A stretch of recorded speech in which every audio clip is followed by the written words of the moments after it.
Pues buenas tardes, mi nombre es Laura Alonso Cano, soy presidenta de WILF España.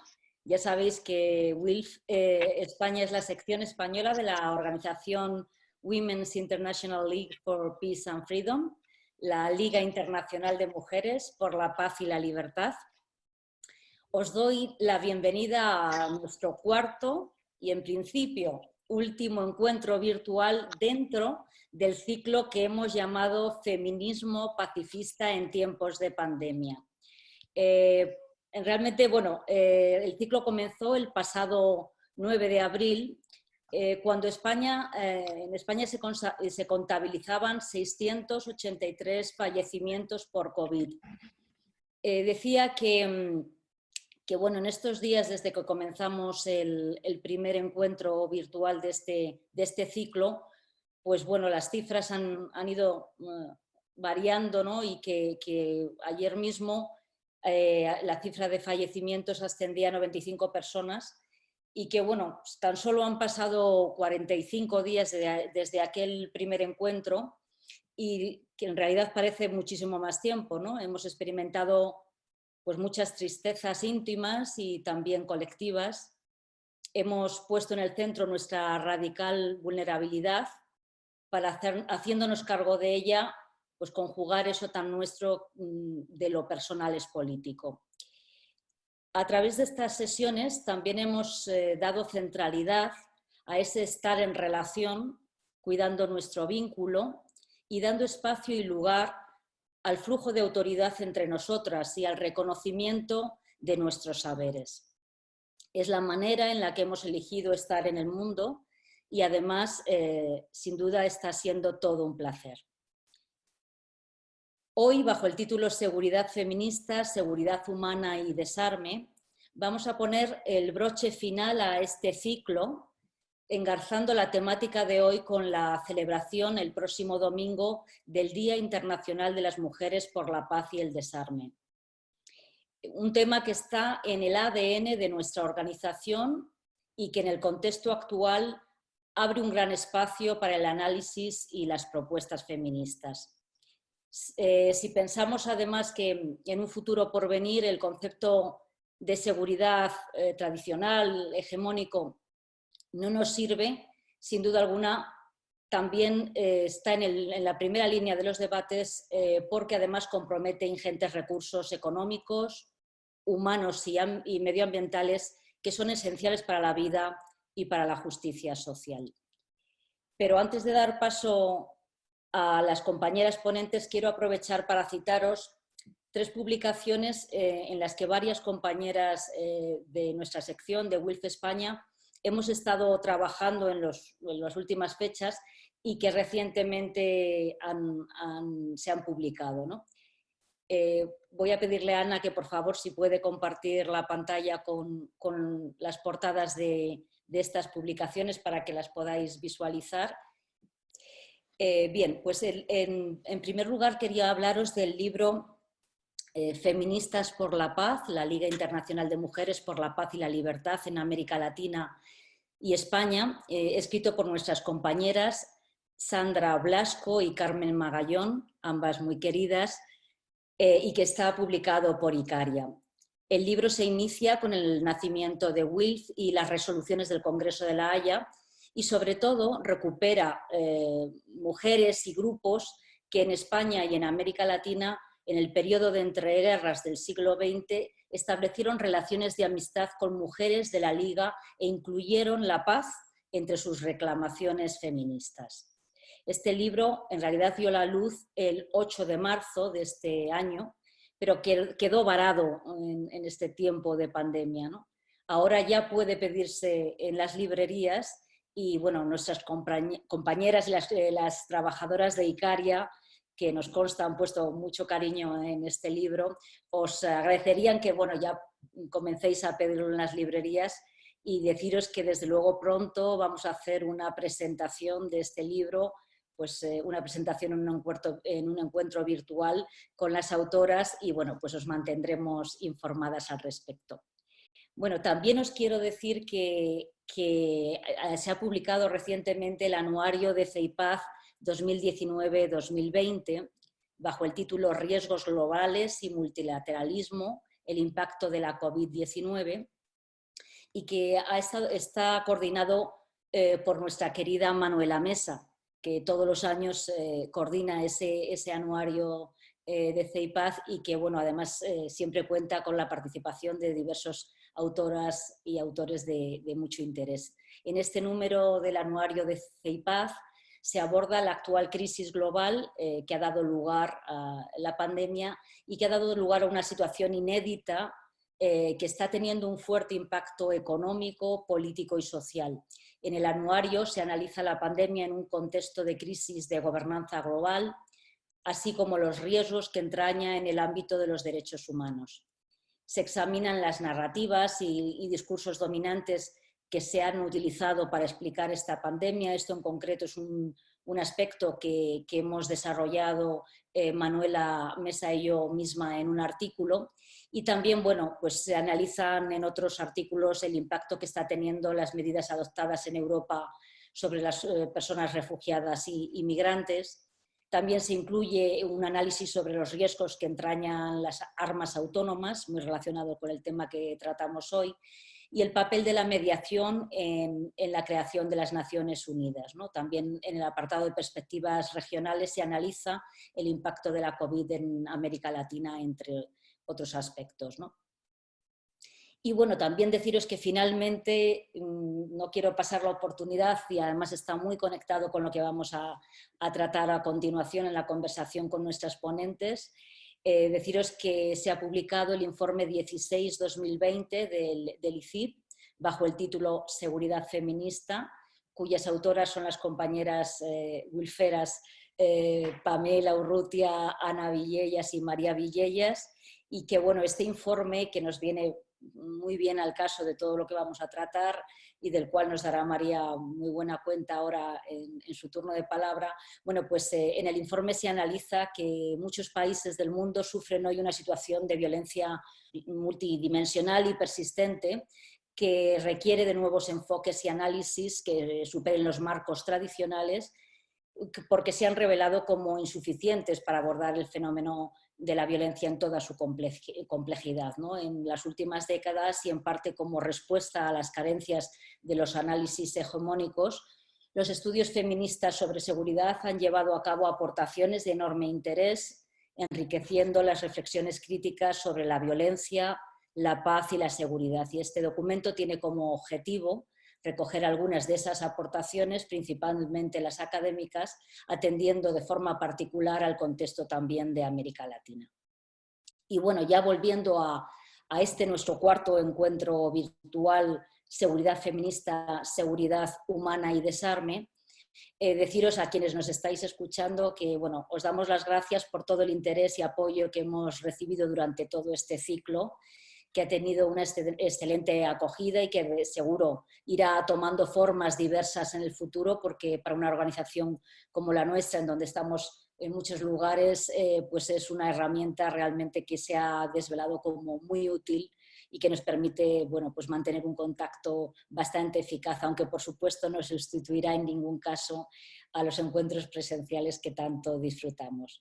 Bueno, recordaros que vuestros micros están silenciados con el único propósito de ordenar la conversación, que os invitamos a escribir vuestros comentarios y preguntas a través de la opción chatear que encontraréis en la parte inferior de vuestra pantalla. Os pedimos por favor que formuléis la pregunta para que así podamos ordenar las que están un poco en la línea y así ordenar el turno final de intervenciones. Y bueno, ya sin más demora y dejando paso cuanto antes a nuestras ponentes, le voy a dar la palabra a nuestra querida María Villellas, moderadora de hoy en esta sesión. María Villellas es, además de compañera muy querida, desde luego fundadora de nuestra asociación desde los inicios, es investigadora de la Escuela de Cultura de Pau e integrante de WILF, claro. Gracias, María. Y también gracias al resto de las compañeras ponentes que hoy nos acompañan. Gracias de corazón a todas. Adelante, María. Bueno, pues muy buenas tardes a todas, buena tarde y bienvenidas a este nuevo webinar que acaba de presentar Laura. Muchas gracias por vuestro interés en este tema tan relevante, en estos momentos tan difíciles que estamos viviendo, y muchísimas gracias a las compañeras de WILF que habéis promovido este espacio de reflexión tan interesante que nos ha unido en las últimas semanas y que pues habéis puesto tantísimas horas de trabajo y dedicación.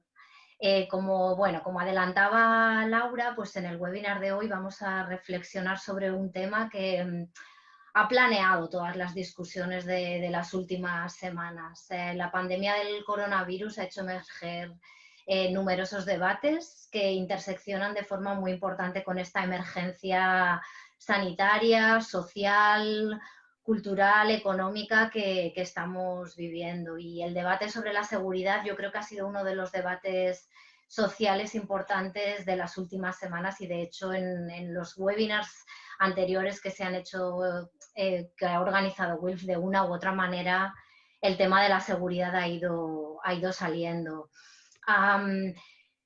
En el feminismo pacifista este debate no es nuevo, es un debate que ha tenido una importancia central en las últimas décadas, con propuestas encaminadas a superar las visiones hegemónicas sobre la seguridad, con los estados como actores centrales en la provisión de la seguridad y la defensa, ¿no?, frente a amenazas externas, por vías militares, como los aspectos centrales que han organizado las agendas y los debates sobre la seguridad. Y frente a esta visión, el feminismo pacifista ha propuesto visiones de la seguridad que parten de las necesidades de las personas y que han confluido muy bien con las agendas de seguridad humana. Y de esta manera se ha promovido una visión de la seguridad que está centrada, como decía antes Laura, y como se ha ido repitiendo también en otros debates anteriores, muy centrada en el reconocimiento de la vulnerabilidad humana, de esa vulnerabilidad que nos caracteriza como seres humanos, y al mismo tiempo de nuestra interdependencia, ¿no?, de nuestra pertenencia a una sociedad, a una comunidad sin la cual no podemos sentirnos seguros ni seguras. Esta vulnerabilidad y esta interdependencia han sido, ¿no?, los ejes centrales para la construcción de la seguridad, con acciones centradas en la superación del militarismo y del armamentismo. En el debate de hoy queremos reflexionar sobre cómo construir seguridad feminista y seguridad humana en un contexto de crisis sanitaria que ha hecho aflorar con tanta fuerza una crisis social fruto, básicamente, de las profundas desigualdades sociales globales como consecuencia de las décadas de neoliberalismo y militarismo que llevamos viviendo. Me gustaría recordar que la cuestión del desarme y la oposición al militarismo han sido un aspecto central del trabajo de WILF a lo largo de su historia centenaria. WILF nace en torno a la oposición central a la guerra como forma de solventar los conflictos políticos y reclamando un desarme total y universal.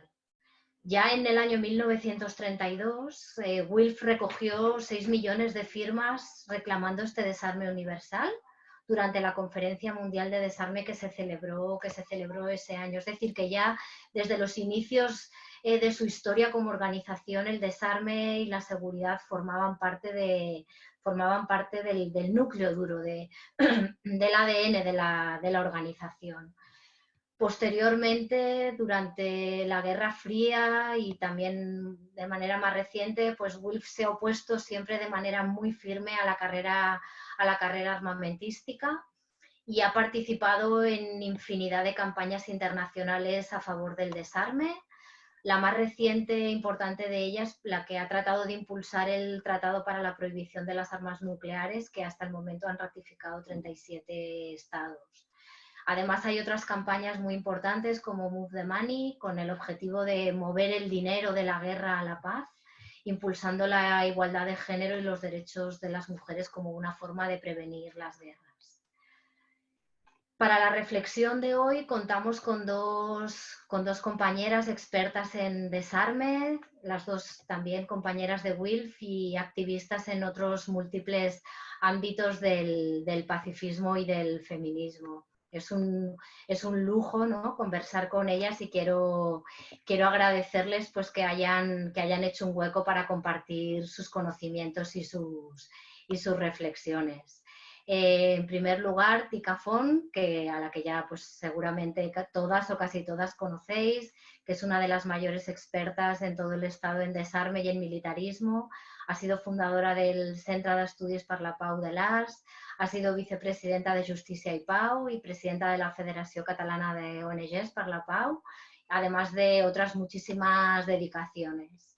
Forma parte de WILF y actualmente pues, está muy activa en la campaña internacional para la prohibición de los robots asesinos. Y contamos también con la participación de Nora Miralles, que es también una activista feminista, experta también en militarismo y desarme. Es periodista, investigadora también del Centre de l'Arts, integrante de WILF y socia de la cooperativa feminista Sudergintza, Centro de Investigación Feminista sobre Paz y Conflictos. Y ya sin más preámbulos, iniciamos esta conversación y me gustaría empezar preguntándole a Tika si crees que la pandemia puede constituir una oportunidad para avanzar en la construcción de seguridad desde una mirada feminista y también desde una mirada de seguridad humana. Hombre, muchas gracias. Buenas tardes a todas. Yo espero que la pandemia contribuya, que ayude. ¿Y por qué creo que sí que puede ayudar si sabemos aprovechar la ocasión de esta coyuntura? Mirad, en general, si leéis un artículo de prensa o os escucháis en la televisión o escucháis a los políticos, en general, cada vez que hablan de seguridad lo suelen hacer referido a dos aspectos. Cuando llega el verano, es un clásico que en Barcelona solo se habla de seguridad y solo se habla en qué términos, frente al delito o a la criminalidad. Es un elemento que permanentemente está en la palestra y un elemento que cuando se habla de seguridad en términos más cotidianos, como sería de seguridad, solo se hace en términos, como os decía, de criminalidad y en general para utilizarlo contra otra fuerza política, no para construir ciudadanía o para construir nuestra convivencia en la ciudad de forma mejor. El otro término en el que se suele hablar en términos, pero ya en ambientes más especializados, es que solo se habla en términos de seguridad nacional y por tanto la seguridad del Estado, la seguridad de las instituciones. Yo creo que en general muchos ciudadanos, pero sobre todo las mujeres en general, tienen una visión de la seguridad mucho más pragmática, mucho más de vida cotidiana, mucho más de la seguridad de la proximidad, de aquellos elementos que te generan o no seguridad. Y yo creo que la pandemia lo que ha servido para ponernos de manifiesto es, por una parte, que la seguridad como 100% no existe, que no existen certezas, que no lo tenemos todo controlado y que nunca lo vamos a tener todo controlado. Fijaros que un virus que ni siquiera es un ser vivo ha generado una crisis de carácter sanitario, económico, político. Ha sido, diríamos, el efecto de este elemento ha sido muy grande y que además nos pone de manifiesto que aquellos que siempre hablan de la seguridad en términos macros, abstractos, esto del virus, vamos, ni lo siquiera lo tenían contemplado y el Estado ni lo contempla. Y en cambio, enfermar y la posibilidad de que enfermemos en masa la sociedad, pues se ha vuelto un elemento que nos hace ver que todos, individual y colectivamente, somos muy vulnerables a una cosa tan sencilla como un ser que ni siquiera es vivo. Y que eso se podría extrapolar pues, al cambio climático o a otros elementos. Creo que nos ha mostrado esa fragilidad y la vulnerabilidad y además muestra que con este virus que de momento hemos visto y sabemos que no vamos a poder combatir con él, que vamos a tener que convivir con ese riesgo, porque la seguridad al 100% no existe. Entonces, ¿qué es lo que yo creo que hemos aprendido de esta enseñanza? Que el miedo no está en el virus, que el miedo no tiene que estar en la persona que nos rodea. Las personas que nos envuelven cada día en la calle no son nuestras enemigas. Pueden ser que porten el virus, pero no son nuestras enemigas. ¿Y en dónde está nuestro elemento de seguridad? Yo creo que es en aquello que va a mantener la vida, que va a ser que, pues bueno, seguridad económica. Cuando esto pasa, que vamos a tener una respuesta de las instituciones públicas que nos van a ayudar a aquellos que no tengan asegurado un salario a poder continuar manteniendo la vida esencial de nuestras familias. Necesitamos también, o nos pone de manifiesto, que la seguridad está en la sanidad. Nuestra seguridad está en que si por una de aquestas cogemos el virus, sea ahora, dentro de 15 días, un mes, estando de vacaciones o estando en el trabajo o estando en el bar con unos amigos, sea donde sea, el sistema de salud tiene que tener la capacidad para atendernos y tiene que tener la capacidad para ayudarnos a sobrevivirlo. Pero también necesitamos seguridad de alimentos. Todas aquellas familias que tienen problemas económicos necesitan seguridad económica, pero seguridad alimentaria, que van a tener a su alcance alimentos suficientes para seguir manteniendo nuestra vida. Necesitamos seguridad medioambiental. Mirad, yo soy asmática y mi asma es debido a la contaminación de la ciudad. Médicamente es así como me lo han dicho los médicos. Y si algo yo he notado que gracias a esta pandemia y a la reducción de contaminación en el aire, he notado que respiro mejor, que tengo más capacidad pulmonar. Pues necesitamos seguridad ambiental, de que el ambiente nos va a ayudar a vivir, no nos va a ayudar a morir. También vamos a necesitar seguridad personal. ¿En qué sentido? En que haya muchas mujeres que por el hecho de estar confinados en casa y pasar muchas más horas en casa, no va a incrementar las agresiones de sus compañeros hombres hacia ellas o hacia los niños. Necesitamos esa seguridad de que si eso pasa, podemos encontrar unos servicios que nos van a ayudar a salir de esa situación y que nos van a apoyar en las salidas que podamos ver. Necesitamos también seguridad de toda la comunidad, de todos nosotros juntos, y necesitamos también seguridad en términos políticos.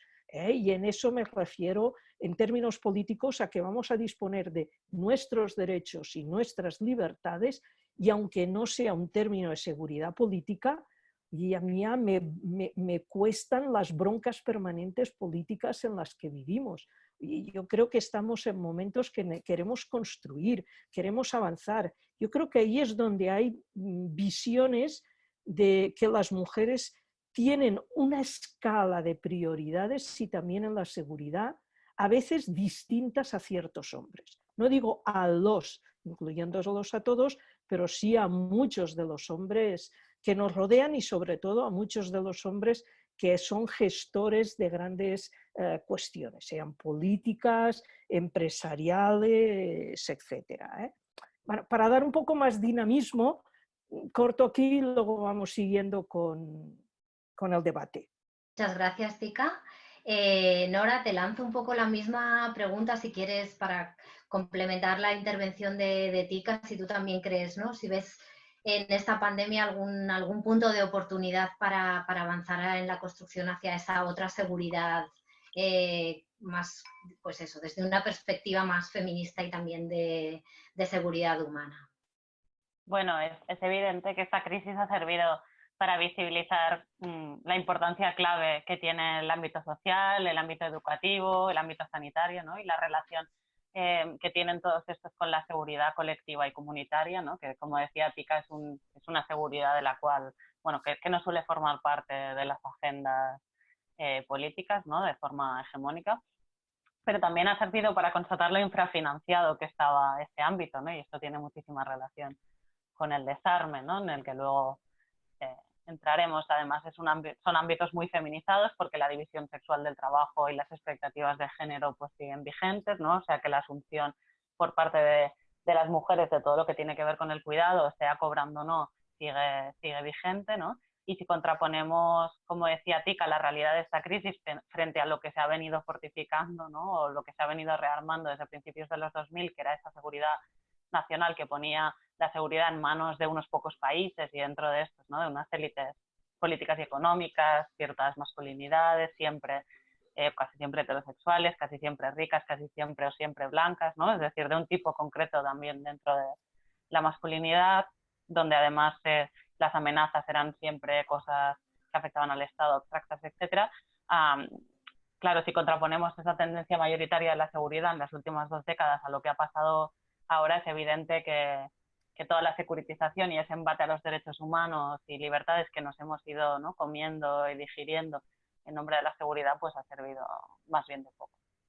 Porque se ha obviado pues totalmente que con este modelo económico y medioambiental, ¿no? de capitalismo militarista, extractivista, patriarcal, pues una de las mayores amenazas que enfrentábamos era este propio sistema, ¿no? Y no lo que nos habían vendido como las principales amenazas que enfrentaba nuestra sociedad.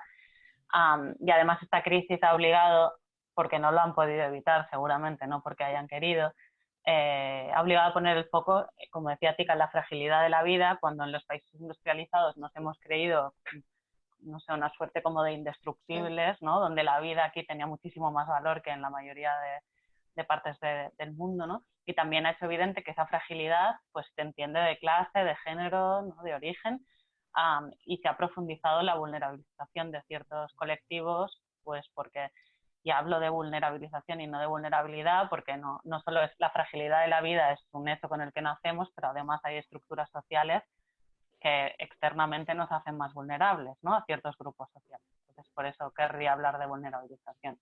Y se ha hecho visible también, como decía, que quien está asumiendo mayoritariamente los cuidados, pues somos las mujeres.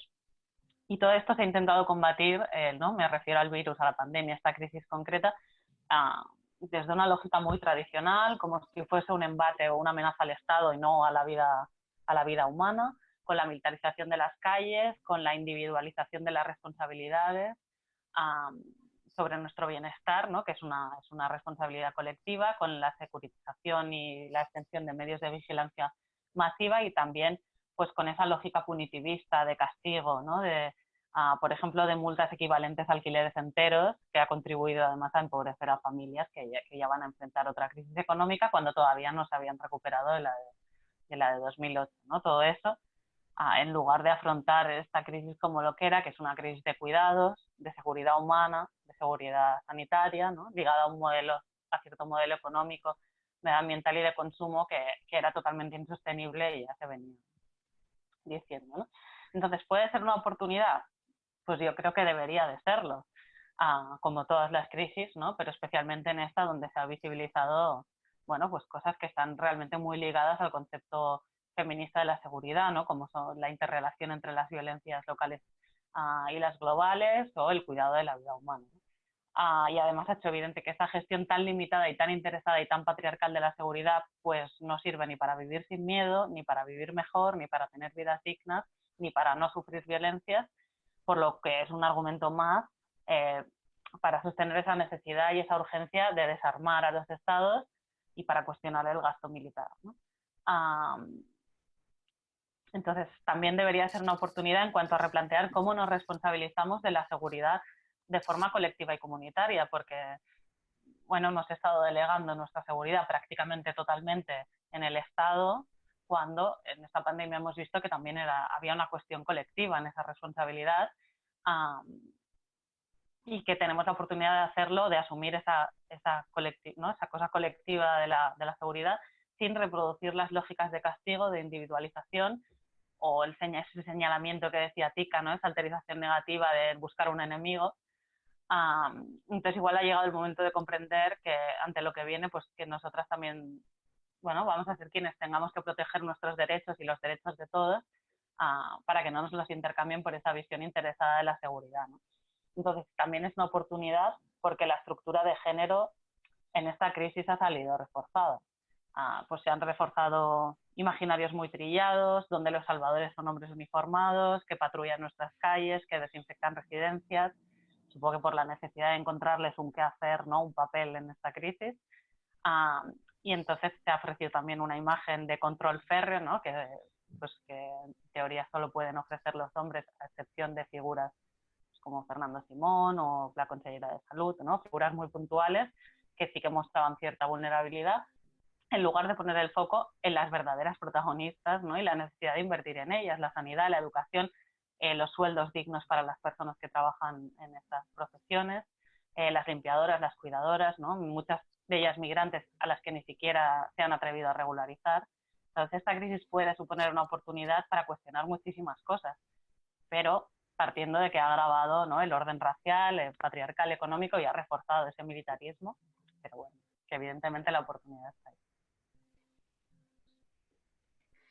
Muy bien, muchísimas gracias a las dos por estas primeras reflexiones, porque yo creo que habéis apuntado algunas cuestiones esenciales y claves, ¿no? de cómo hemos vivido en estas últimas semanas esta crisis, y sobre todo de las respuestas que se han dado, ¿no?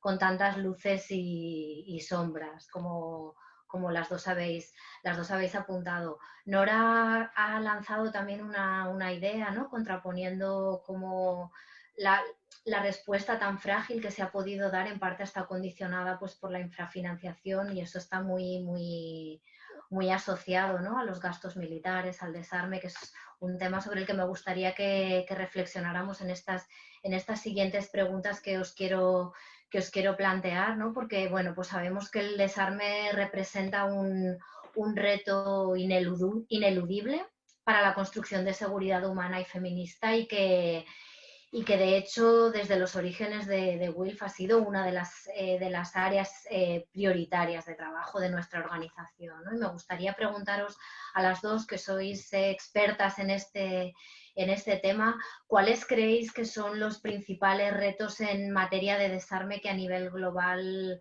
estamos enfrentando, y también en España, ¿no?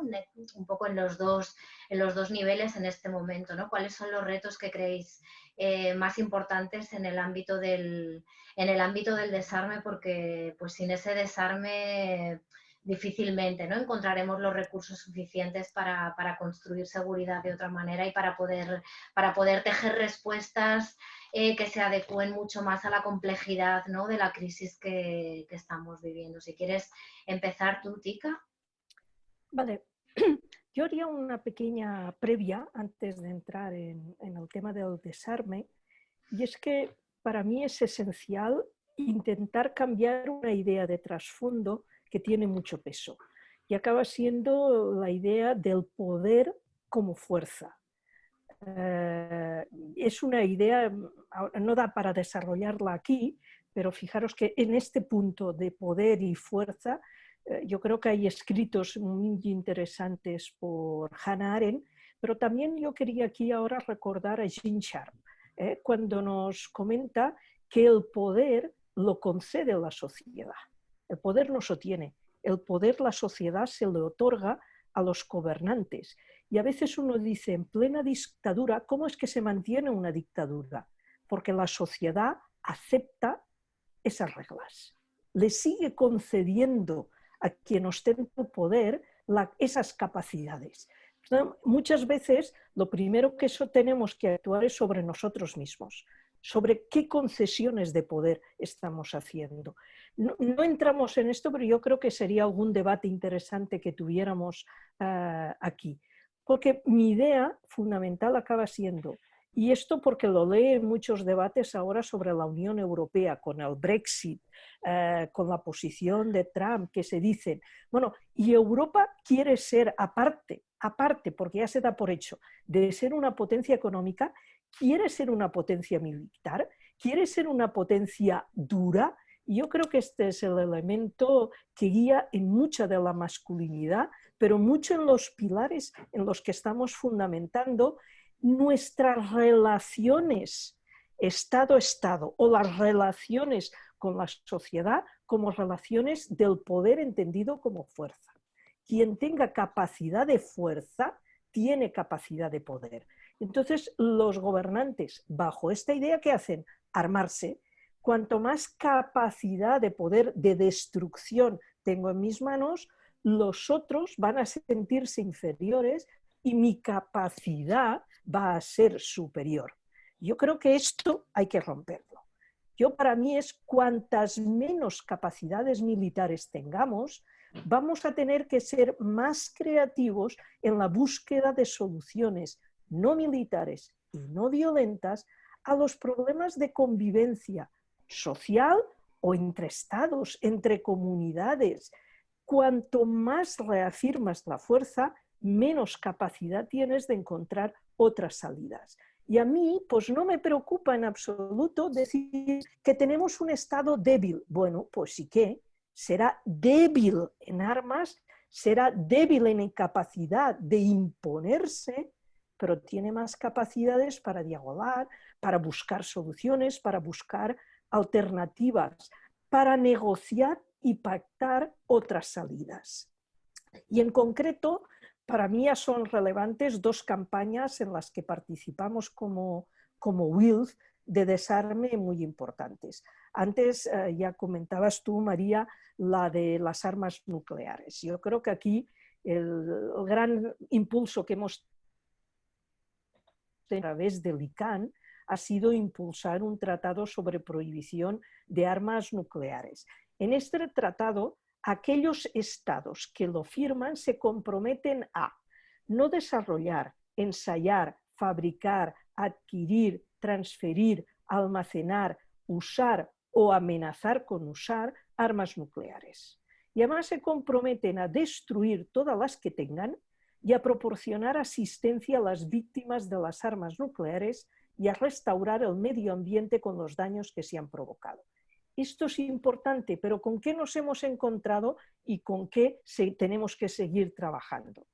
Que este tratado fue aprobado en la Asamblea de Naciones Unidas en el 2017, con 122 votos a favor, pero todos los países que forman parte de la OTAN, ya os podéis imaginar aquí, toda la Unión Europea incluida, los estados que tienen armas nucleares, ni asistieron a esas sesiones, ni han asistido a las negociaciones de ese tratado, ni han asistido a la votación. Han boicoteado ese tratado. El tratado ha salido adelante, el tratado se ha aprobado. De momento, como decías, lo han ratificado 37, pero no entrará en vigor hasta que lo firmen 50. Pero de momento ya tenemos claro una cosa, que todos los estados de la Unión Europea, los estados de la OTAN, los estados no solamente occidentales, porque aquí también tenemos a China o a Rusia, son estados que no lo van a firmar, no van a quedar sometidos a este tratado. Por tanto, ahí nos queda trabajo que lo comentaremos sobre seguir trabajando aquí. Pero también para mí la preocupación que me queda y con la que también hemos trabajado en algunas mujeres, no es únicamente el prohibirlas, sino que estamos asistiendo a una modernización de las armas nucleares. Los estados que ya tienen armas nucleares están tendiendo a una generación nueva de armas nucleares que sean menos potentes, pero que puedan ser más fáciles de usar y que puedan ser utilizadas dentro de un conflicto convencional. ¿Y en qué áreas? Mirad, pues Rusia ya ha creado un vehículo submarino no tripulado con motor a reacción nuclear y dotado de ojiva nuclear. O también ha desarrollado un misil hipersónico a propulsión nuclear dotado de ojiva nuclear. Fijaros que ya estamos desarrollando armas por el mar y por el aire. O, por ejemplo, China está trabajando en un vehículo hipersónico situado en el espacio con capacidad de penetrar en el sistema antimisiles americanos y también dotado de capacidad nuclear. Estamos desarrollando armas en mar, en tierra, en aire y en el espacio, en todas las posibilidades posibles. Y fijaros que ya estamos trabajando en lo que se puede llamar una guerra nuclear limitada, con armas más pequeñas, limitaciones espaciales a ciertos contextos, etc. Y el otro elemento muy preocupante también para mí en el tema del desarrollo de armas nucleares está siendo la utilización de la inteligencia artificial aplicada a las armas nucleares. Y en este caso se trata de decir que se está trabajando en la construcción de armas nucleares que por sí solas se pongan en marcha, actúen, se activen y estallen cuando un sistema informático haya decidido que eso se haga, sin la intervención humana. Yo creo que lo más preocupante es que hay o nos encontramos en un escenario de posibilidades muy altas de que se desencadene una guerra nuclear.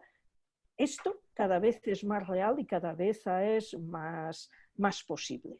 Y el otro elemento que me preocupa es el del desarrollo de armas letales. En la campaña le llamamos Stop Killer Robots. En el lenguaje de Naciones Unidas serían armas letales, que quiere decir armas que utilizan algoritmos basados en la inteligencia artificial.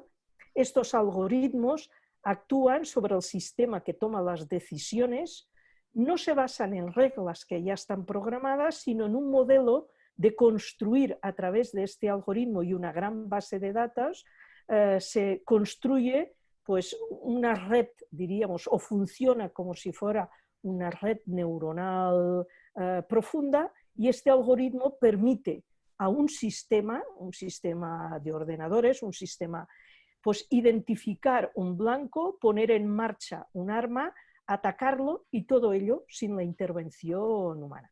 Esto nos lleva a debates de carácter jurídico y quiere decir si estas armas, tanto las nucleares como las armas letales, pueden cumplir o no con lo que son los fundamentos y los pilares del derecho internacional humanitario. Por tanto, si estas armas cumplirían el principio de responsabilidad, el de distinción y el de proporcionalidad. Pero también nos están representando con un problema ético, y es que es la máquina quien decide quién vive y quién muere. Con lo cual aquí el otro gran debate que nos genera ya son no solamente de derechos humanos, es en dónde radica la dignidad humana, cuando es una máquina la que va a tomar estas decisiones sobre nuestra vida. Yo creo que aquí, en estas dos campañas en las que WILPF está activa y trabaja, siguen siendo un gran campo de batalla. Fijaros, ¿dónde se está poniendo la inteligencia de las personas en investigar en este tipo de desarrollo de armas y con una gran cantidad de fondos económicos para desarrollarlos? Cuando hemos visto que de lo que necesitamos protegernos y sobrevivir es de un virus, no de este tipo de armas. Yo creo que ese es el debate que algún día podríamos tener. ¿Qué significa el poder entendido como fuerza? Y si nosotros podemos anteponer otra clase de poder, ¿en dónde radica el poder y no en la fuerza? Muchas gracias, Tika, por compartir tus conocimientos con todas, porque creo que realmente es importante, ¿no? Que estos debates tan complejos y estas informaciones, ¿no? tan complejas, pero a la vez tan importantes, lleguen a la ciudadanía para que podamos pues, fortalecer nuestro criterio y nuestra capacidad de respuesta frente a frente a este desarrollo de la industria armamentística global, que en realidad es una fuente de peligro para la ciudadanía, ¿no? Más que una fuente de seguridad. Nora, me gustaría también preguntarte a ti sobre cuáles crees tú que son algunos de los retos importantes en materia de desarme, ¿no? Tanto a nivel global como a nivel de España, a nivel europeo. ¿Qué cuestiones identificas tú como importantes en este ámbito? Bueno, como decía Tika, el desarme, ¿no? En general es una necesidad económica, política, relacional, ¿no? Pero sobre todo humana. Estos días el PNUD advertía de que el desarrollo humano está cayendo, ¿no? Y la crisis actual pues, va a agravar esta tendencia. Entonces las partidas presupuestarias no pueden seguir dedicándose a inflar la industria militar, ¿no? Y de defensa, militarizando las fronteras, ¿no? Como decía Tika, o sea, dedicando todo este nivel, todo este volumen presupuestario, mientras se van abriendo crisis que cada vez están más relacionadas con el sostenimiento de la vida y del medio, ¿no? Y no pueden seguir apoyándose en que cada vez que vayan inflando más esa industria, que vayan dedicando esas partidas, ¿no? Cada vez más ingentes a la industria militar y a la guerra, no pueden seguir apoyándose en que las mujeres vamos a seguir asumiendo más y más cargas de cuidados materiales, afectivos y psicológicos, porque el dinero que tendría que ir para sanidad, para educación, para dependencias o para la lucha frente a las violencias, ¿no? Y las discriminaciones de todo tipo, ese dinero se dedica a financiar guerras y a modernizar unos ejércitos que cada vez tienen un papel pues, más obsoleto, ¿no? Entonces, por entrar un poco en materia concreta, que además nos hemos coordinado estupendamente con Tika en ese sentido, pues por ejemplo hablaría no solo del desarme de los estados, también del desarme de la sociedad en general y de los hombres, ¿no? En particular, Italia ha estado a punto de vivir con Salvini la liberalización de la tendencia de armas, ¿no? Que es algo como súper peligroso también para la vida cotidiana.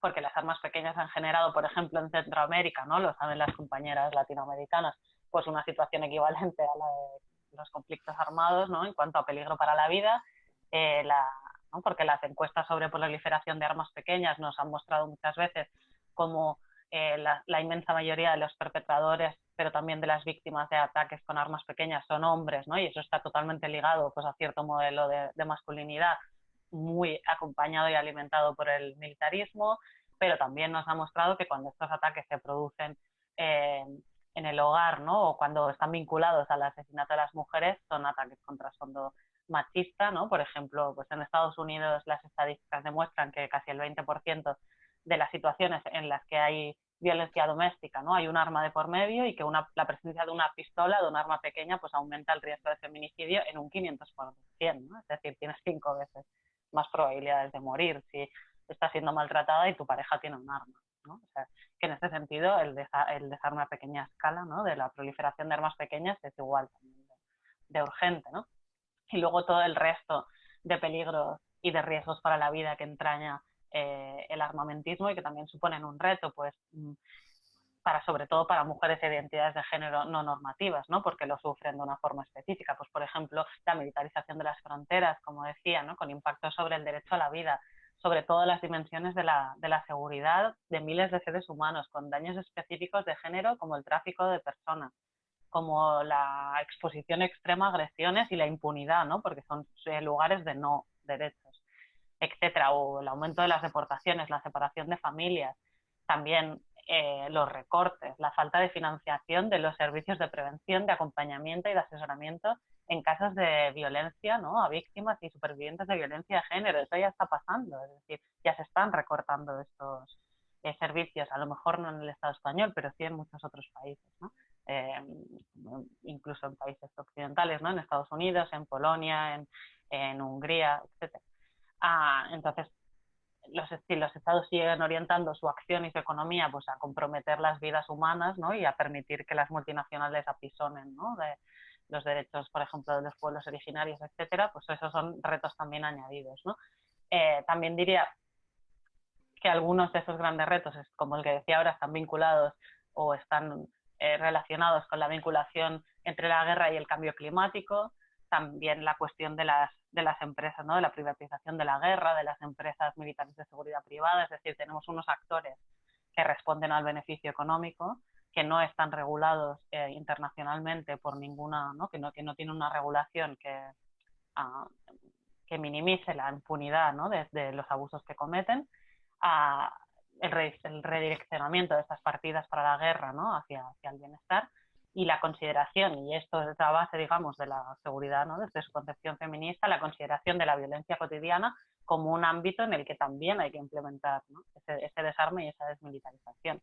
Y luego muy relacionado con el trabajo de Wills, ¿no? Con el excelente trabajo de Wills, pues para articular, ¿no? Una regulación internacional pues en base a la Agenda de Mujeres, Paz y Seguridad, también añadiría la necesidad de incorporar o de adaptar esos instrumentos normativos, ¿no? Sobre desarme, género, seguridad, a las sociedades que no viven estrictamente bajo una situación de conflicto, como dicen las compañeras de la Escuela de Pau en el informe, ¿no? que nos ha presentado María. Pues esas normativas ahora mismo o esa regulación no aborda la inseguridad que sufren las mujeres en contextos de violencia que no son conflictos armados, sino que es violencia cotidiana y estructural, y deja fuera de foco pues esas situaciones de grave inseguridad, ¿no? Para las mujeres. Yo aportaría esos retos, digamos. Muy bien, muchísimas gracias a las dos también de nuevo, porque creo que esta complementariedad, ¿no? Entre los retos a escala global, a escala más más micro y más cotidiana. Yo creo que en esta situación de pandemia estamos viviendo esta tensión constante, ¿no?, entre los retos globales, las respuestas globales y las respuestas locales, y creo que el desarme pues enfrenta esos retos que se han acentuado en estas últimas semanas. Me gustaría también preguntaros, porque yo creo que es un tema que ha estado presente en el debate público en estas semanas, pero yo creo que no con la fuerza con la que debería haber estado, aunque sí que es verdad que personas concretas desde el movimiento pacifista pues que lo han intentado poner sobre la mesa, ¿no?, que es todo el tema de la cuestión de los gastos militares, ¿no? Hemos visto la insuficiencia de recursos con la que hemos contado para dar respuesta a esta situación. Estamos viendo, ¿no?, como apuntaba también Nora, ese impacto en el desarrollo humano que va a tener consecuencias en un empobrecimiento que de hecho ya estamos viendo, ¿no?, un empobrecimiento de nuestra sociedad, de nuestras vecinas, de nuestros vecinos.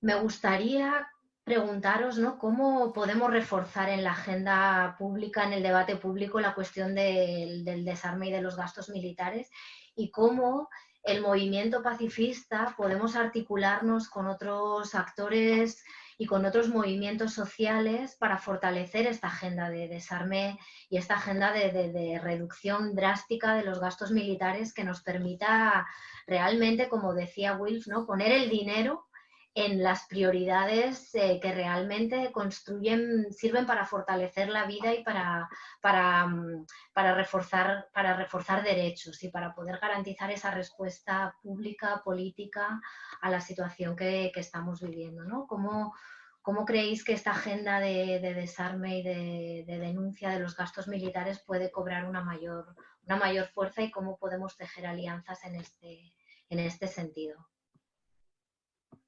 A ver, por mi parte, yo creo que una de las cosas que es importante que hagamos todos es generar opinión pública, generar un estado de opinión que sea contraria al desarrollo, por una parte, de nuevas armas y a la adquisición de las mismas. Por tanto, generar opinión pública de que no son necesarias tantas armas ni tanta capacidad militar. Pero también ahí tenemos que, aparte de generar opinión pública, yo entre la opinión pública creo que también un debate, y posiblemente muy dirigido a los hombres, les daría sobre este debate sobre fuerza y debilidad. En general siempre se nos ha dicho que las mujeres éramos el sexo débil, éramos las débiles, y en cambio la masculinidad representaba la fuerza. Yo creo que hemos aprendido de esa debilidad, que hay muchas estrategias que no son el lanzar el golpe, que hay muchas estrategias para abordar los problemas, y las mujeres hemos tenido que aprender infinidad de estrategias, y que la debilidad es buena, que la debilidad es también otra manera de enfoque de los mismos problemas, y que no todos los problemas se pueden, ni siquiera que se deben resolver mediante la fuerza o la disuasión de la fuerza o en mostrar musculatura, que mostrando debilidad también se consiguen no luchas, yo creo que se consiguen más cosas que por la fuerza. Y en eso creo que tenemos que hacer una tarea de formación entre la ciudadanía y entre los políticos. Y aquí es donde yo creo que también tenemos que desarrollar campaña de presión a los gobernantes para que se sumen a la reducción de todo lo que será la nueva carrera de armamentos, la construcción de estados militarmente fuertes y con capacidades bélicas. Pues que no. Cuando vivimos en una sociedad que todos ya hemos aprendido a través de los ecologistas que nuestro mundo, nuestro planeta es finito y que los recursos son escasos, que nuestra prioridad es más el salvar la vida que no mostrar fortaleza para tener privilegios ante otras comunidades. Y ahí necesitamos elaborar, difundir y presionar a los gobiernos. Creo que otro reto que podemos hacer es el de estigmatizar el uso de armas y estigmatizar también la doctrina que justifica el uso de estas armas, sean las pequeñas para ciudadanos como sean las grandes para los ejércitos. Yo creo que en general, y hablando ya en términos de Unión Europea, los ciudadanos de la Unión Europea necesitamos que haya un compromiso claro, efectivo y vinculante a favor del desarme nuclear y de las armas letales autónomas. Ahí tenemos que avanzar con mucha claridad. Y para eso yo creo que tenemos que usar los medios que nosotros sabemos, y es cómo llegamos a la población también con estos discursos. Es que esta parte ya es más breve, por mi parte, ¿eh?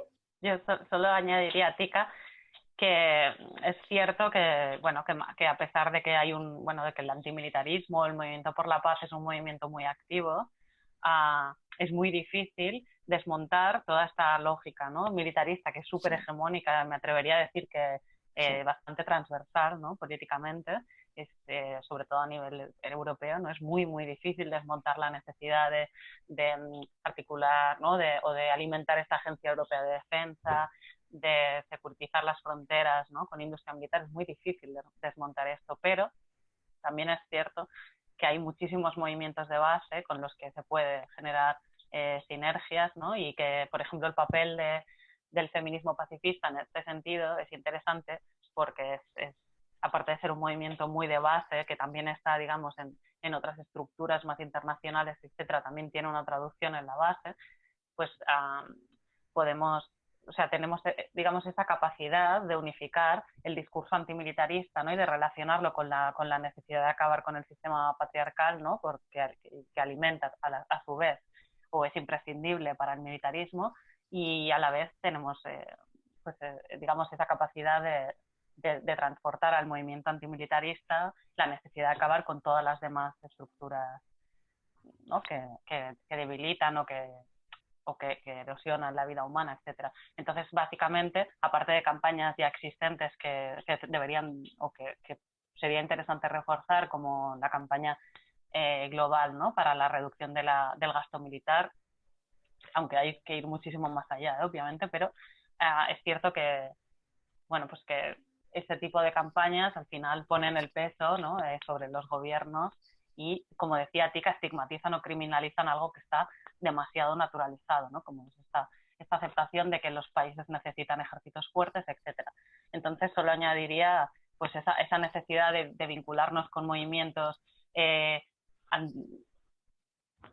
con recorrido, como el movimiento ecologista, pero también muy jóvenes, ¿no?, el movimiento contra el cambio climático, capaces de aglutinar y de movilizar a generaciones, ¿no?, con las que seguramente el antimilitarismo no ha tenido contacto, o el movimiento por la paz, con movimientos masivos como el movimiento feminista, que realmente tienen capacidad, ¿no?, de transformar la realidad porque son movilizadores, etcétera, ¿no?, el movimiento por la liberación sexual, ¿no?, de también pues igual incluir o poder atraer a movimientos que están surgiendo, ¿no?, y que tienen capacidad de movilizadora a esta idea de que hay que desarmar el mundo y hay que desmontar el militarismo.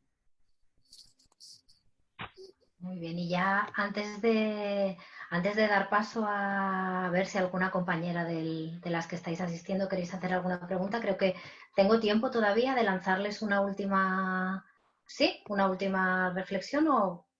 Bueno, vale.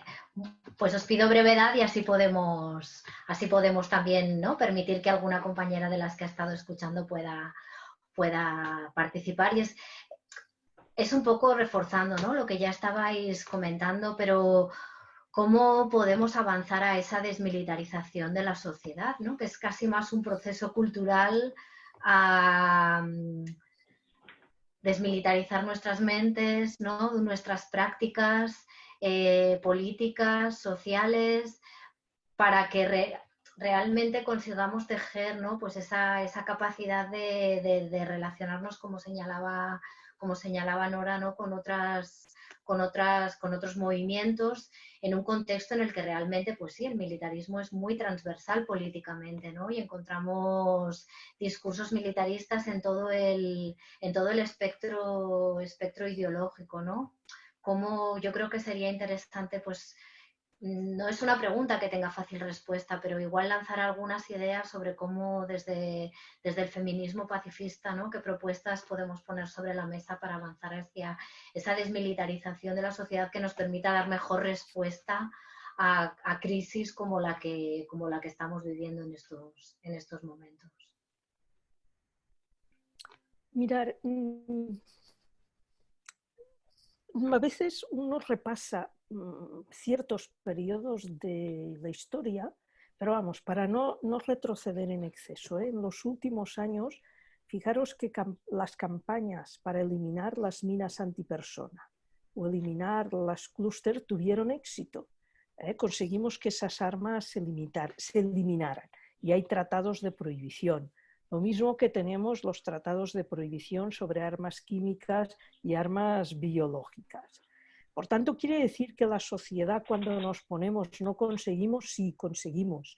Y hemos conseguido no solamente prohibir, sino estigmatizar el uso de ciertas armas. Eso es verdad. Pero también yo ahora me enfrento con dos elementos que me resultan como desesperanzadores. Y es que, de momento, no hay muchos países que quieran eliminar las armas nucleares. Y esas ya existen, pero nos encontramos en que se están desarrollando nuevos modelos de armas. O, por ejemplo, con las armas autónomas. Estamos desarrollando en una nueva era tecnológica y esta era se está desarrollando o está iniciando el desarrollo de nuevas armas. Con lo cual, para mí era, si nosotros hacemos campaña sobre armamento que en un periodo de tiempo no excesivamente largo, estoy pensando en 10, 20 años vista, va a quedar obsoleto, esa batalla fácilmente la ganaremos.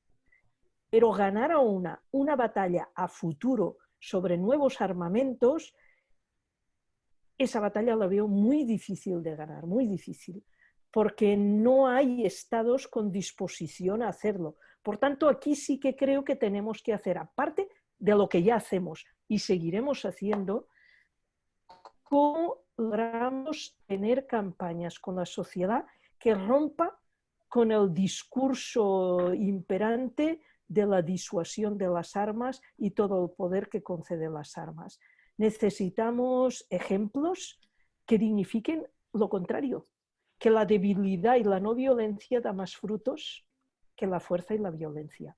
Necesitamos hacer muchas más campañas de ese tipo para que la población no solamente dé el apoyo para que no se desarrolle un cierto tipo de armas o haya menos recursos militares para más recursos en sanidad, porque las batallas de objetivo pequeño nos pasa que la siguiente generación ya no se acuerda de nada.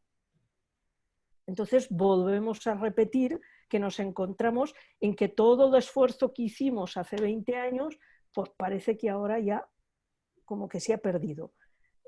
Necesitamos cambios culturales más profundos. Yo creo que aquí las mujeres tendremos que aprovechar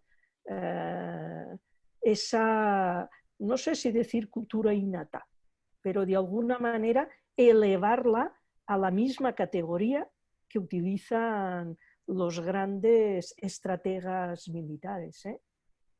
Pero no, fijaros, los grandes estrategas siempre son hombres y siempre hacen su doctrina igual, la disuasión, la fuerza como poder. Y yo creo que ese esquema lo tenemos que romper. No nos van a escuchar, pero hay que romperlo. Y a mí me importa poco si no lo rompemos con los grandes estrategas, pero sí que conseguimos que una gran cantidad de la población sí que acepte ese cambio. Lo dejo ahí, podemos seguir con este debate, pero yo propongo debates sobre la debilidad y la fortaleza de la debilidad, que es lo contrario a lo que nos meten cada día en la mente. Sí, muy de acuerdo.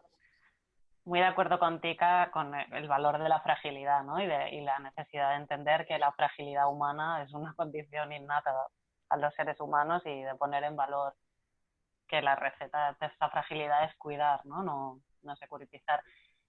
Yo diría que, bueno, que avanzar hacia una desmilitarización de la sociedad es más necesario que nunca. Tenemos un contexto horrible, ¿no? En este sentido, pero también más potencialidades que nunca. Es decir, vivimos en una tendencia armamentista, ¿no? Y securitaria, insostenible, muy relacionada con modelos de masculinidad muy estridentes, muy reaccionarios, ¿no? Tenemos demasiados ejemplos en demasiados países, ¿no? De esta tendencia, que a pesar de que son tendencias militaristas que también se muestran en países gobernados por mujeres, porque yo personalmente no creo que haya nada innato en la, ¿no? en la manera de hacer de las mujeres. Creo que, bueno, que básicamente estar excluidas de la política y de las decisiones ha generado una manera de hacer y unos vínculos que es muy interesante conservar, ¿no? Y poner en valor. Eso sí creo que es interesante, ¿no? Como una elección. Bueno, tenemos países pues como Alemania, ¿no? O otros con modelos de acción exterior en teoría feminista como Suecia o Finlandia, que no dejan de ser súper militaristas, ¿no? Por ejemplo, con el tema del servicio militar obligatorio, etcétera. Tenemos un Trump aumentando el gasto militar hasta límites solo comparables con Vietnam, con una fijación absoluta con las poblaciones, ¿no? más vulnerabilizadas en su país, a Polonia intentando prohibir el aborto otra vez, a Orbán aprovechando el estado de emergencia para apuntarle a la segregación escolar ¿no? de las criaturas gitanas, para recortar gravemente pues, derechos de las personas LGTB, intentando que Hungría no incorpore ¿no? el protocolo, el convenio de Estambul, es decir, el contexto que tenemos a nivel internacional no es nada favorable, ¿no? Pero es cierto que en ese contexto social un proyecto que pretenda precisamente restablecer los vínculos entre las personas, ¿no? y generar certidumbre y aplacar el miedo que siente la gente por la situación económica, ¿no? Aplacar ese miedo, pues protegiendo los vínculos, responsabilizándonos, ¿no? Todos de todos, etcétera, ese modelo, ¿no? Ese programa que tiene el feminismo y concretamente el feminismo pacifista, pues sí que nos ofrece, ¿no? esa potencialidad pues para revertir el discurso militarista, el discurso del miedo combinado con lo que decía Tika, ¿no? de la fragilidad, el sentirnos frágiles en compañía de otros, ¿no? Frágiles, pero ese conjunto de fragilidades, ¿no? entretejidas, eso es la seguridad, ¿no? El saber que tienes, o sea, que vas a poder sentirte apoyada, no el hecho de que, ¿no? de que el Estado dedique 2.000 millones de euros a financiar, a modernizar tanques, ¿no?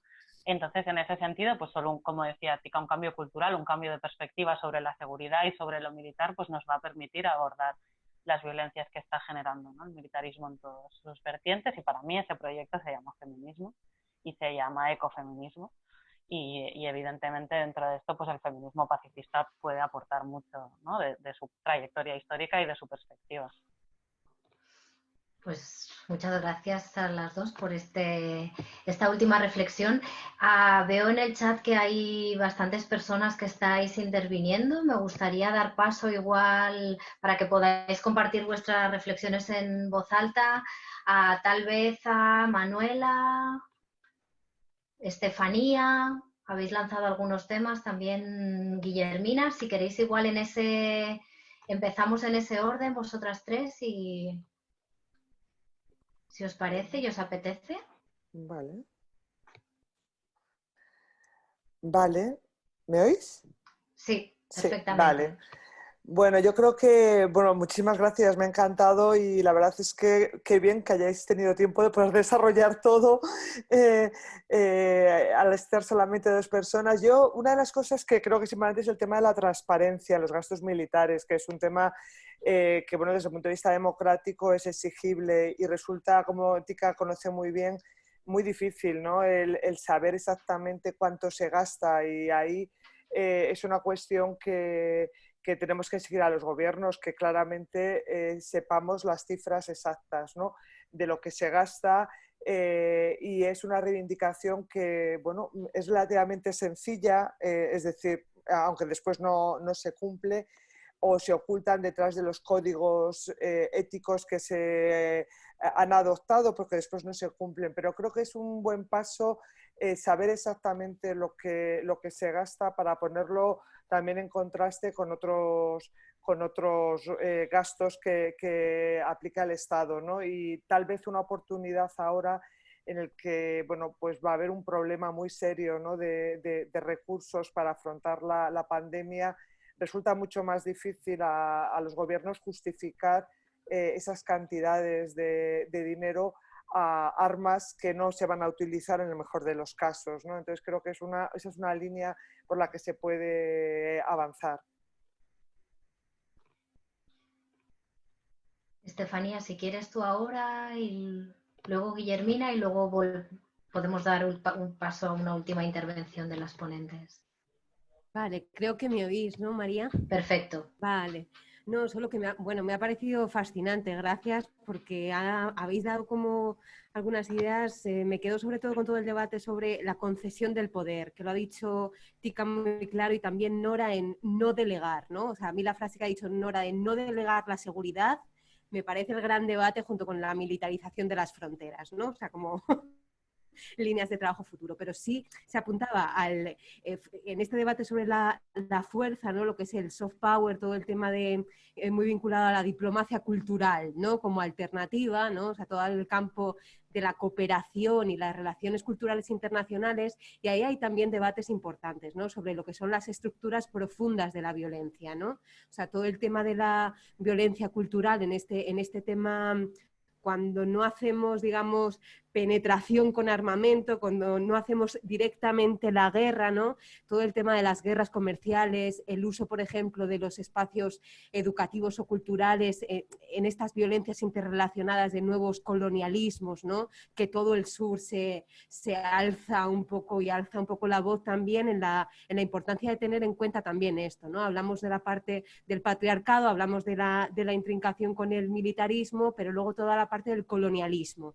Y aquí esta parte de la cultural me parece que es importantísima traerla también como a la palestra, ¿no? No es un tema menor, ¿vale? Sobre todo porque hay una parte en la creación de imaginarios que tiene que ver con la comunicación, y es la democracia mundial de la comunicación, ¿no? Que haya canales de distribución de la información y comunicación, lo que decía Tika también de debates antiguos, el informe McBride, ¿no? De los años 80, que se pedían canales de comunicación democráticos en esta apuesta por el multilateralismo también de Wilf, pues habrá que volver a ponerlos otra vez en primera línea, ¿no? Entonces me ha parecido fascinante, o sea, esa propuesta de Tika, de ese debate sobre fuerza, debilidad, y entendiendo que siempre debilidad se une como a lo cultural, lo educativo, ¿no?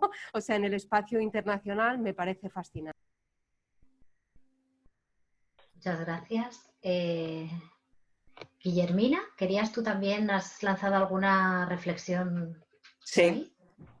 Bueno, hola, buenas tardes a todas. Estoy encantadísima de participar con vosotras después de tanto tiempo y lamento no haber podido estar en las anteriores. Pero ahora que estoy jubilada espero poder acercarme más. Bueno, yo quiero hacer hincapié, daros las gracias a todas las participantes por todas las ideas que nos habéis sugerido.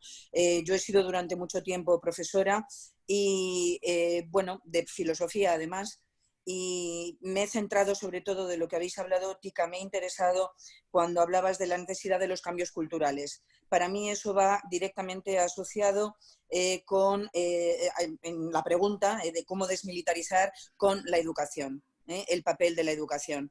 Hay que cambiar no solamente los estereotipos que hemos venido manejando, que están basados en una distribución de género que en estos momentos no tiene ninguna razón de ser ni ningún sentido, sino que además hay que cambiar el concepto de masculinidad hegemónica, basado en el yo gano, tú pierdes, y centrando ahí lo que serían los procesos de fortalecibilidad, ¿no? Cuando en realidad lo que se ha demostrado a lo largo de los siglos es que la fuerza precisamente radicaba en donde se suponía que estaba la debilidad. Si todo eso, claro, si todo eso no lo transmitimos a la escuela, si todo eso no se interviene en la escuela, no digo que no se esté haciendo, lo que digo es que no se le está dedicando ni los recursos ni la energía que se debiera, ¿no? y yo creo que eso enlaza con todo lo que habéis estado diciendo anteriormente, ¿no? Es decir, el papel, la importancia que se le da, el lugar que se le da a las propuestas que nosotras, por ejemplo, estamos haciendo aquí esta tarde, ¿no? En el contexto del funcionamiento global del Estado. Bueno, muchísimas gracias. Veo también alguna intervención más y me gustaría que podáis intervenir alguna más. Susana, tal vez te apetece compartir lo que nos estabas dejando también en el chat. Jo, muchas gracias por todo lo que nos habéis contado, porque siempre enriquece muchísimo nuestro debate. Y mi problema, o sea, la percepción que tengo durante estos días en los que nos hemos acostumbrado a ver al ejército en las calles desinfectando espacios públicos, lugares donde están nuestros seres más queridos, nuestros abuelos, y repartiendo comida a lugares donde no llegaban, ha tirado por tierra un montón de trabajo que llevaba hecho durante un montón de años de mantener en el entorno en el que yo me muevo esa idea que tenemos de desmilitarización y de rebajar los presupuestos militares. Ahora ya no puedo decir lo que decía antes, porque todo el mundo me dice, ¿ves cómo el ejército sirve para mucho? Y decía, es que esas labores que está haciendo el ejército lo puede hacer perfectamente la sociedad civil o cualquier otros miembros, llámense bomberos o cualquier otros cuerpos en el que puede estar preparado para ello. Entonces, digamos que lo que decía Tika, que es verdad que muchas veces un punto de inflexión como esta nos hace perder un montón de trabajo que llevamos muchos años, la verdad es que me preocupa muchísimo, porque además con esta sensación, con esta sensación que tenemos de que somos ahora mismo las personas adecuadas para vigilar nuestro entorno, nos hemos convertido todos en pequeños soldados vigilantes que estamos dispuestos a denunciar a cualquier vecino o a cualquier persona que creemos que se está saltando las normas, estas normas impuestas por esta violencia visual de ruedas de prensa con tantos militares, y me da mucha pena porque es que creo que hemos retrocedido un montón con respecto a todo el trabajo que llevábamos hecho. Así que me parece que volver a estos debates y volver estos debates otra vez a la escena pública me parecen súper importantes. Muchas gracias, Susana. Antes de daros paso a Nora y a Tika, voy a abrir una última intervención que va un poquito en la línea de lo que tú estabas planteando también, Susana, que la ha hecho Raquel Recio. Si te apetece compartir también un poco tu reflexión en voz alta. Hola, soy Raquel, soy Lucas, es que ha salido mal. ¿Me oyes? Sí, te oigo. Vale, no, que ha salido mal mi apellido, pero bueno. Ah, vale, disculpa. Lucas, no. Hola a todas, soy de Teruel, bueno, de un pueblo de Teruel.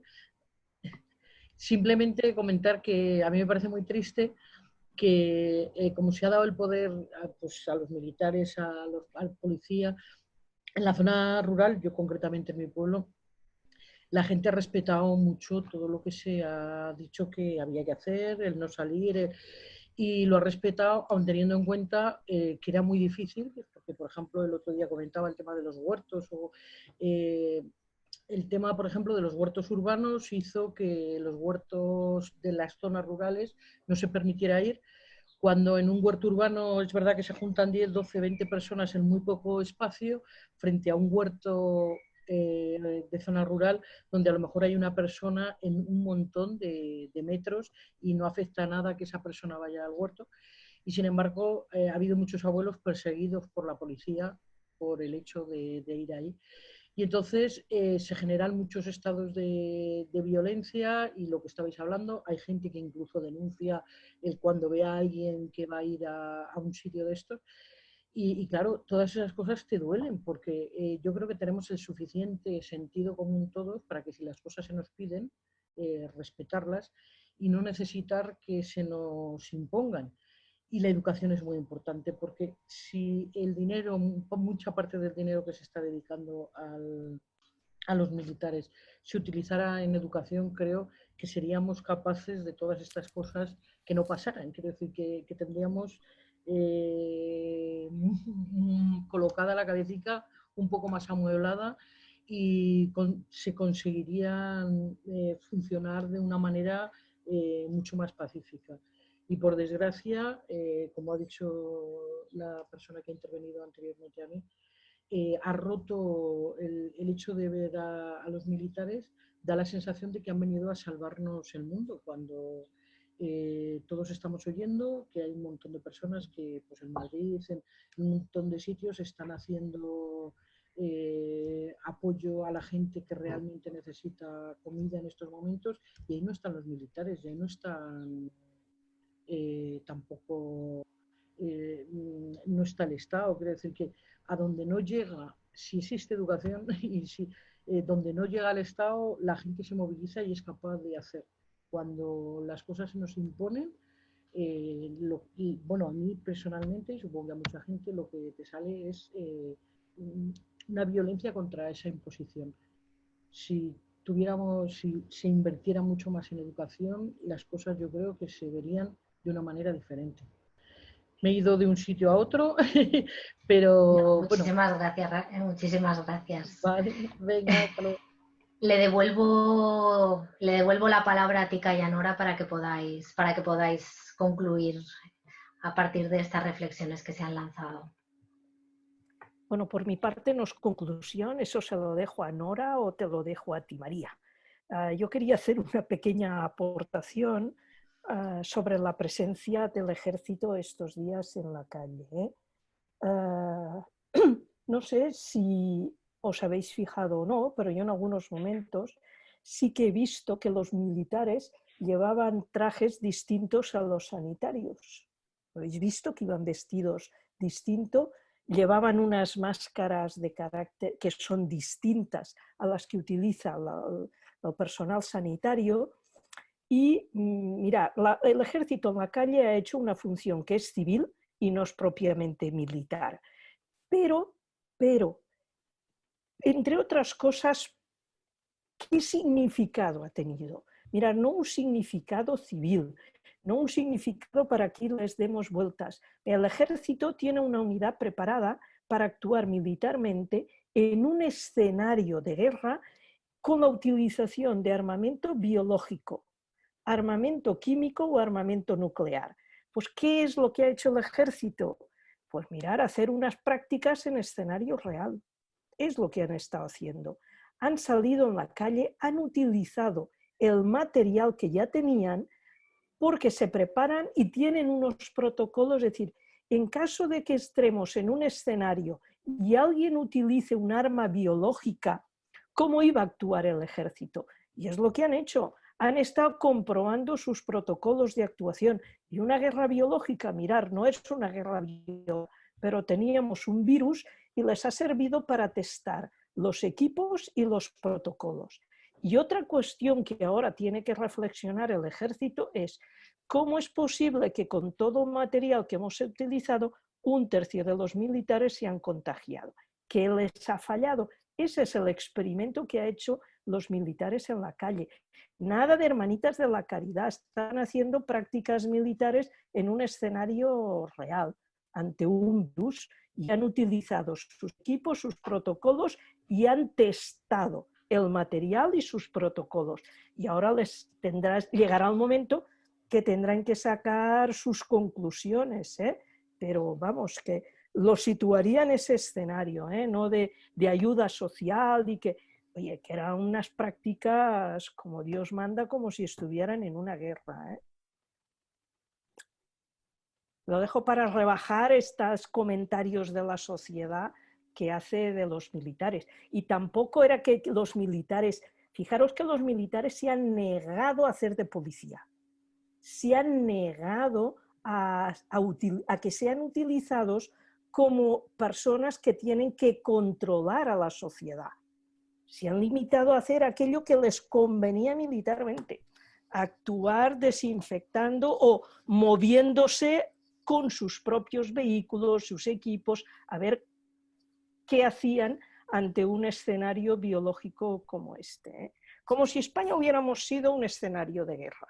Eso es lo que han hecho, unas prácticas reales, en un escenario real y no en unas prácticas imaginadas. Ya está, lo dejo aquí. Sí, no sé hasta qué punto también se negaban porque lo veían como una devaluación, ¿no? de su trabajo. Pero bueno, yo solo añadiría respecto al tema de la responsabilización, ¿no?, individual, de la irresponsabilidad de las personas y tal, que creo que muy ligado a la seguridad se nos ha querido trasladar una responsabilidad de llegar allí donde no llegaba el Estado, ¿no?, para poder denunciar las faltas que cometían nuestros vecinos, pero evidentemente sin, o sea, aprovechando esa falta de vínculos sociales que permitían que, por ejemplo, denunciáramos que a lo mejor alguien saliera a la calle 80 veces sin saber o sin poder, o sea, sin tener esos vínculos para saber que a lo mejor esa persona no tenía agua en casa y necesitaba llenar, ¿no?, sus botellas de la fuente, etcétera. Es decir, se nos ha dejado en una situación en la cual no se nos ha dado los medios para poder intervenir o proteger, ¿no?, o generar redes, ¿no?, comunitarias que permitieran que a lo mejor la gente no saliera 80 veces a la calle y por lo tanto no tuvieran que multarles, etcétera. O sea, con el tema de la irresponsabilidad y la responsabilidad. Es cierto que luego esa educación, ¿no?, la misma educación con el tema de seguridad que hace falta para entender que la seguridad no tiene que ser militar, es la misma que es necesaria para entender que la corresponsabilidad es una cosa de todos y que no puedes salir a la calle con 8 amigos cuando, ¿no?, en un estado de confinamiento, porque tienes que cuidar de tu comunidad. O sea, para mí es un poco lo mismo. Pues muchas gracias, Nora.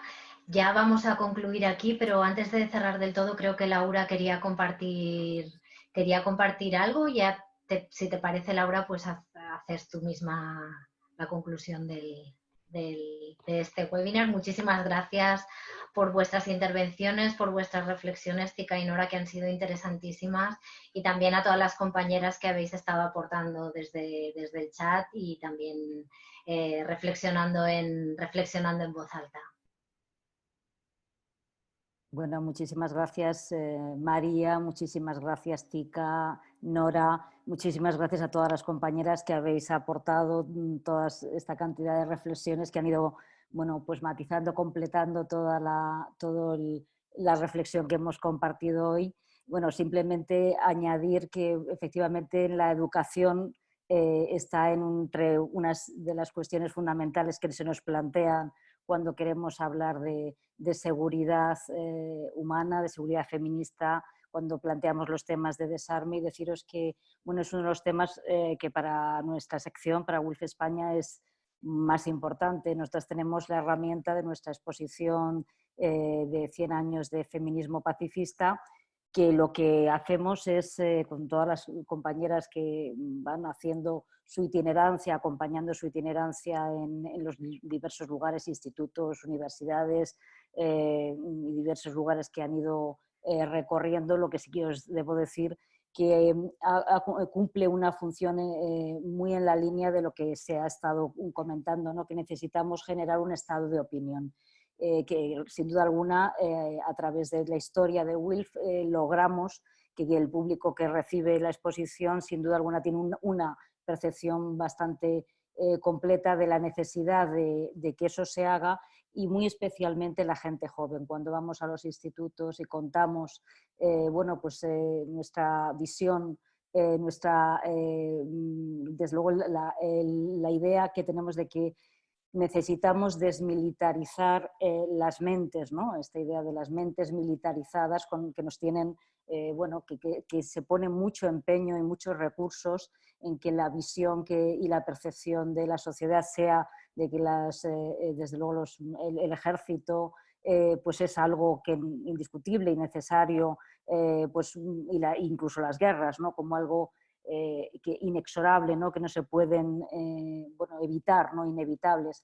Bueno, pues eso, cuando realmente tienes el tiempo sosegado de una conversación con la gente joven en los institutos, te das cuenta que es un trabajo que podría dar unos frutos excelentes, porque bueno, se entiende muy bien y creo que bueno, nuestro trabajo está muy enfocado ahí. Yo quiero, bueno, pues deciros que la exposición tiene el deseo de llegar a muchos más lugares y justamente de abrir esos espacios de diálogo, porque de estos temas curiosamente se habla bastante poco, fuera de los ámbitos en donde nosotras nos movemos y que creemos que efectivamente ese estado de opinión que necesitamos crear y debe implicar necesariamente a la gente joven que está ahora mismo pensando en qué mundo quiere, ¿no?